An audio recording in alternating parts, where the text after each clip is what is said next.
What is going on, you guys? Steve with the video for you today. So today we're going to do a PC video, but before we get into that, I'd like to talk a little bit about, as most of you guys know, in my collection, you see a lot of 1950s to modern day, and I do have some stuff before the 50s. I don't have a lot of it, but my knowledge of, baseball itself does go well before the 1950s into pre-war and whatnot. I just do not show it within my collection because that's not really, my main focus of collecting.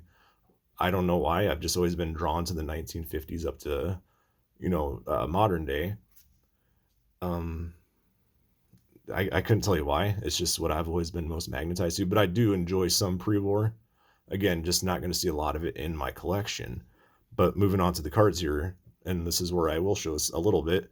Here we got the 1949 Bowman Bobby Doerr, a PSA DNA certified autograph card of his. There you can see Bobby Doerr down there in Hall of Fame 1986.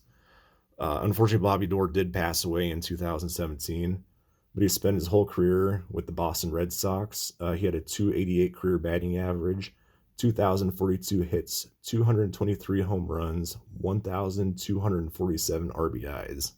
So there is a PSA DNA certified Bobby Doerr autograph card. Now we'll go on to, when I go on to the 1941 play ball of Bobby Doerr. I think this is just a beautiful card. I love the background of this and him swinging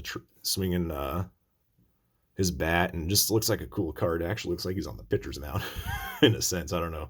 It's just neat. But anyway, Doerr was a 9-time All-Star. His number one was retired by the Red Sox.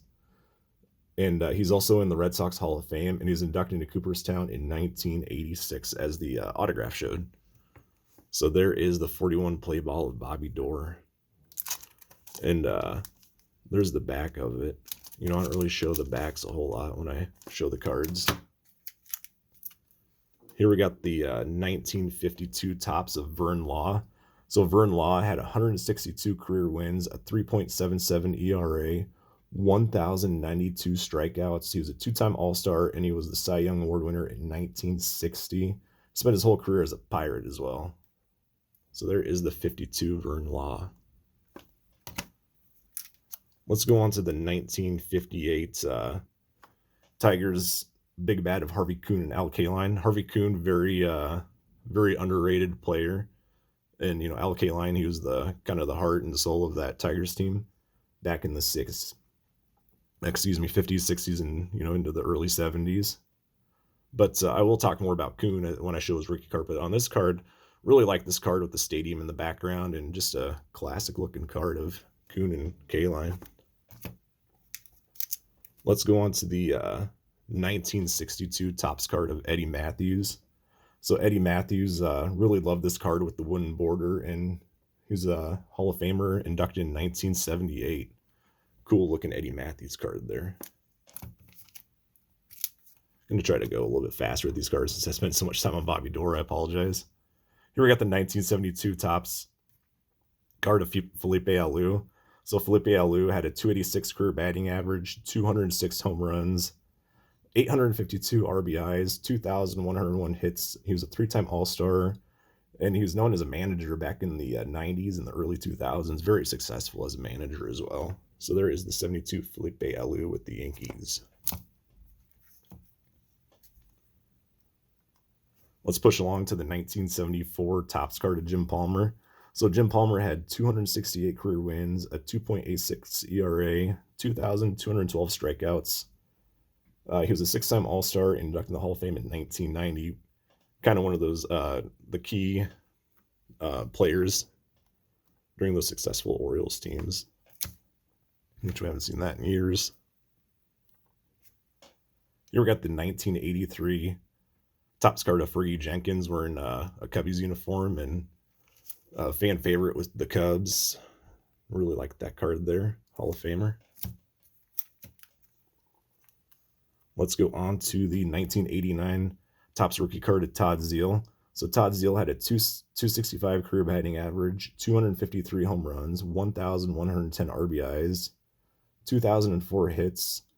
And, overall, that's he was never an all-star or anything, but that's really not that shabby a stats, considering, you know, it's Todd Zeile and nobody ever, even I don't think anyone really shows his cards unless they pull some old packs from the 90s.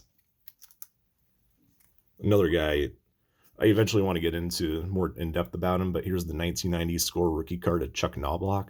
Chuck Knoblock is he was a huge fan favorite out there with the Minnesota Twins, and I am eventually going to do a player spotlight video on him and talk a little bit more about Knoblock. But there's his score rookie. Love showing some 90s inserts. Here's the 1996 Upper Deck SP marquee of Mike Mussina, Hall of Fame pitcher. Loved the old die cuts of the 90s, just really cool looking cards. Nobody did it better than the 90s era. Just fun stuff. Here we got the 1997 Bowman rookie card of Miguel Tejada. Miguel Tejada is 6-time All-Star and the American League MVP in 2002. So there is his Bowman rookie card. Let's keep it on Bowman here. We got the 2006 Bowman Chrome Mike Napoli. You know, he's a huge part of that Red Sox team in the 2010s that they were able to get to the World Series there. Let's go on to the 2007 Allen Ginter. Love showing some Alex Gordon.